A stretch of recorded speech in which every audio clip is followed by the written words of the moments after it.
Hi everyone! Welcome to the Empath Tarot. Another love reading, timeless and general. Take what resonates lang po, maybe some part of the reading. Maka-resonate kayo, ibang party nito, hindi naman talaga. Since this is general, isubukan po natin ngayon. Magsisimula ako sa isang katanungan, then merong follow-up questions and another follow-up questions. Tingnan po natin ano bang mga gabay at mga mensahe sa atin.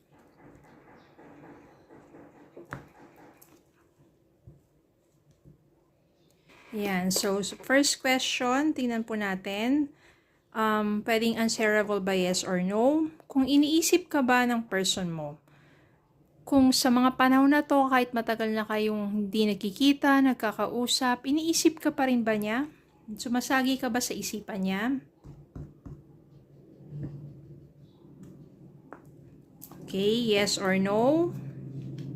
Tingnan natin energy ng person mo and iba pang mga energies. Maybe. Lumabas po dito, maybe. Maybe iniisip ka ng person mo. Ito energy ng person mo. Still in pain. No, masakit pa rin ang nangyari sa inyong dalawa. Ang inyong kinahantungan, maaring nagkaroon kayo ng breakups, matinding pag-aaway. So, yung energy ng person ninyo is still in pain. And ito, siguro iniisip ng person mo na sana pinagtulungan nyo na lang dalawa. Ano man yung naging, sabihin natin, hindi ninyong pagkakaunawaan, sana pinag-usapan nyo na lang dalawa ng maayos.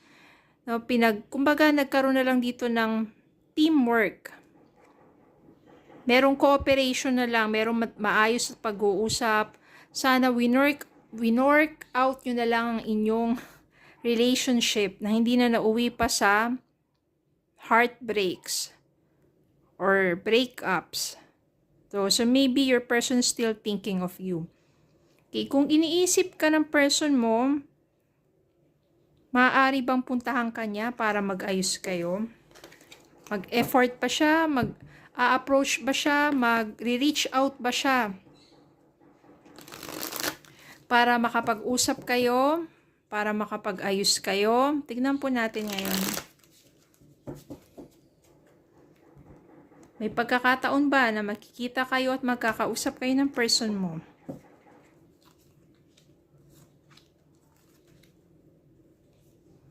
Yes. Yes, magkakaroon ng pagkakataon na mag-reach out sa iyo ang person mo. Magkakausap kayo. Ayan, ang energy ng person mo, kapag once na nag-reach out na siya sa iyo, is para mapag-usapan ninyong dalawa yung inyong relasyon na dapat two-way, give and take. Hindi pwedeng isa lang. Isa lang yung nagsasacrifice, isa lang masusunod, isa lang yung nagsasalita, isa lang yung sabihin natin na nagdadala sa relasyon. Dapat tulungan kayong dalawa, dapat give and take. No, kailangan meron kayong commitment sa isa't isa na everything you have to talk, pag-usapan, kailangan pareho magkasundo sa mga desisyon, lalo-lalo na sa mga important decisions. And ito, yung person mo, maaring nagkaroon na yan malaking pagbabago sa kanya pagdating na sa kanyang the way na mag-isip. Siguro mas nag-mature na rin yung person mo or iniisip niyang mabuti na kailangan talaga meron ditong honesty, kailangan tanggalin na yung pagiging impatient, no? At maaring gusto talaga ng person mo na puntahan ka sa tamang pagkakataon para, yes, makapag-usap kayong dalawa. Follow-up questions. Kung kayo ay makakapag-usap at magiging maayos ang lahat, may chance ba na muling maibalik ang inyong relationship? Ibig sabihin, magkaroon ng second chance, magkakaroon ba ng reconciliation dito, at ano pa ang mga possible na mangyayari sa inyong relasyon.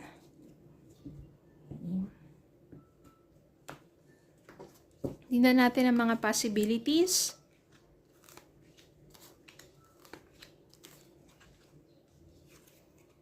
Death. Wheel of Fortune. Two of Swords. Three of Wands. Four of Pentacles. And the World. So, dito magandang lumabas yung Death. Huwag kayong matakot kapag lumabas itong Death card. Ibig sabihin kasi nito is spiritual transformation. New beginnings. So, kapag kayo ay nagkausap, maaring magkaroon ng reconciliation dito, new beginnings sa inyong relationship. Nandito yung Wheel of Fortune. Ibig sabihin nito, maganda ang magiging kapalaran ninyong dalawa sa panibagong pagkakataon. Kasi nga, mas more understandings na kung ano yung mga immaturity nyo before, yung mga misunderstandings na yan, mas marirealize nyo na kung paano i-handle ang inyong relationship, mas magiging maayos. Yan. Etong indecisiveness na to, yung Two of Swords nito, kasi minsan mahirap talaga. May mga difficult decisions kayong dapat gawin. Siguro mga sacrifices yan. No? Para kailangan kasi mag-compromise eh. Bagamat mahirap na decision ang inyong gagawin, pero you are looking forward para mag-move na ang inyong relationship into something better. Ibig sabihin dito, you must plan to look forwards pagdating sa inyong relationship. Sabihin niya, kailangan happy ang maging inyong mga choices, maging successful. You plan to have more bondings, travels, mga ganyan. So, looking forward na for a better relationship.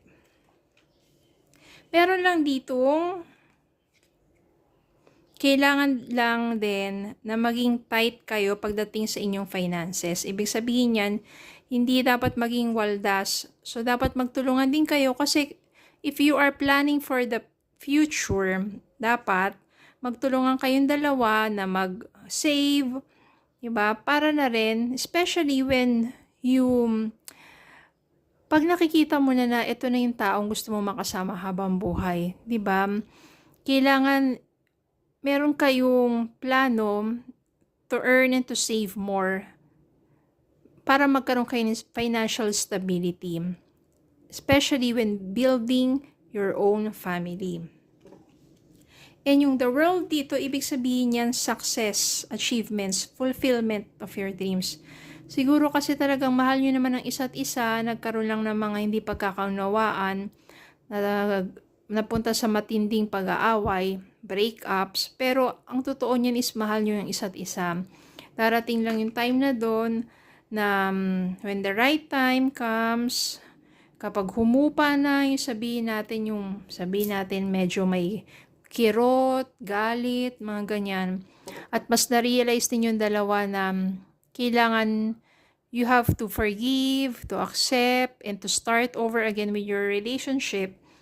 Tapos mag-reach out ang isa't isa, tanggalin na yung mga pride, mga ego na yan, mag-heart-to-heart talk, then magkakaroon ng transformation ng inyong relationship at it will lead into a successful, committed, long-lasting relationship. Just yun naman talaga hangad ng bawat isa sa atin, magkaroon ng isang matibay, o matatag na pagsasama. Especially kung talaga nagmamahalan naman kayong dalawa. Yung mga nangyayari lang sa inyong relationship, minsan, yung kala mo breakups na talaga, o pagkakalayo, mga challenges lang yan. Especially if you are young, minsan may mga immaturities pa. Pero pag dumating kayo sa point na meron na kayong transformation, then, nandun na yung forgiveness, acceptance, yan, magiging maayos ang lahat.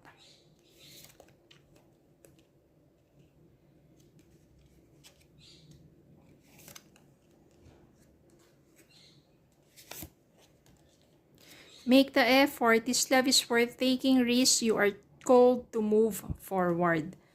Make the effort. Maybe your person will make an effort para mag-reach out sa'yo at kapag ka nandun na ulit kayo sa reconciliation, pareho kayo mag-make ng effort para mag-work talaga ang inyong relasyon. Distance, the separation you are experiencing is necessary to help the relationship grow. Ito yun, no? Kasi kanina, ang energy ng person ninyo is in pain, broken-hearted. Maybe because magkalayo nga kayo sa ngayon. Yung separation nyo na yan, kailangan nyo lang siguro ma-experience yan to realize, diba? Para mas mag-grow kayong dalawa. Deepening. A relationship will finally deepen in the next few months. You have been waiting for this. Lalong magiging malalim ang inyong relasyon, especially pag dumating na yung time na nagkaroon kayo ng heart-to-heart talk at muling pagbabalikan. Nothing is impossible. Ang importante lang, kailangan nandun yung masakit talaga minsan, lalo na kapag may nagawang hindi maganda. Ang person mo o ikaw, o pareho kayo na nakapanakit sa isa't isa, pero importante dyan is, you have to grow. Learn from your mistakes, learn from that mistakes. You have to grow, you have to move forward. You must learn how to forgive, to accept, saka para sa panibagong simula. Especially kung wala namang third party involved, o maybe you are just too young, magkakaroon pa rin ng panibagong pagkakataon para sa inyong dalawa. Siyempre, palaging ask guidance from up above. Okay, so yun lang po. Maraming salamat po for watching. Please don't forget to like, share, comment, subscribe on Facebook, TikTok, and YouTube. Have a good day po and God bless.